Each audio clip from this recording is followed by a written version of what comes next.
হালাল না হারাম? সুদ কি হালাল না হারাম? এই সুদখোর!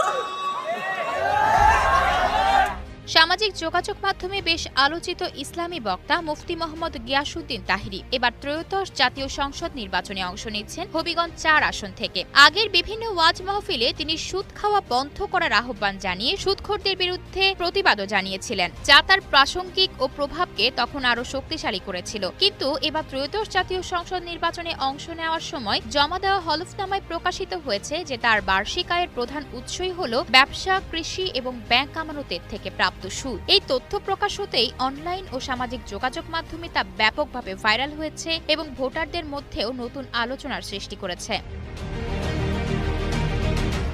তাহিরির হলফনামা অনুযায়ী তার মোট সম্পদের পরিমাণ প্রায় ১,৮০,০০,০০০ টাকা। আয়ের প্রধান উৎস হল ব্যবসা, কৃষি এবং ব্যাংক আমানতের সুদ। অস্থাবর সম্পদ হিসেবে তিনি কৃষি খাত থেকে বছরে ২৬,৪০০ টাকা, ব্যবসা থেকে ৭,৯১,০০০ টাকা এবং ব্যাংক সুদ থেকে ২২,৮৯২ টাকা আয় করেন। নগদ অর্থ ৪১,২৮৬ টাকা এবং ব্যাংকে জমা ৭,৬৩,৬০৬ টাকা। এছাড়া ৩১ ভরি স্বর্ণের মূল্য ৬ লাখ টাকা এবং আসবাবপত্রের মূল্য ৫ লাখ টাকা। এভাবে তার অস্থাবর ও স্থাবর সম্পদের মোট পরিমাণ দাঁড়ায় ১,৭৯,৪৩,৮৯২ টাকা। হলফনামায় উল্লেখ করা হয়েছে তার স্ত্রী বা অন্য কোনো নির্ভরশীলদের নামে কোনো সম্পদ, নগদ অর্থ বা স্বর্ণ নেই। স্থাবর সম্পত্তির মধ্যে কৃষি জমি রয়েছে ১,৩২,৩৯,০০০ টাকার, যার বর্তমান বাজার মূল্য ১,৬০,৩৯,০০০ টাকা। তাহিরি নিজেকে ব্যবসায়ী হিসেবে পরিচয় দিয়েছেন, তার স্ত্রী গৃহিণী।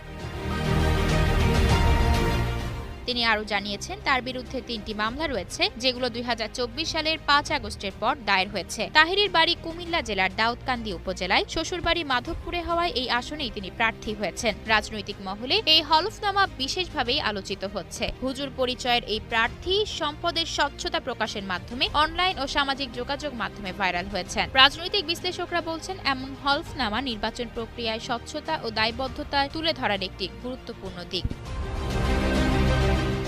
আয়েশা অর্থী, নিউজ ডেস্ক, গ্লোবাল টেলিভিশন।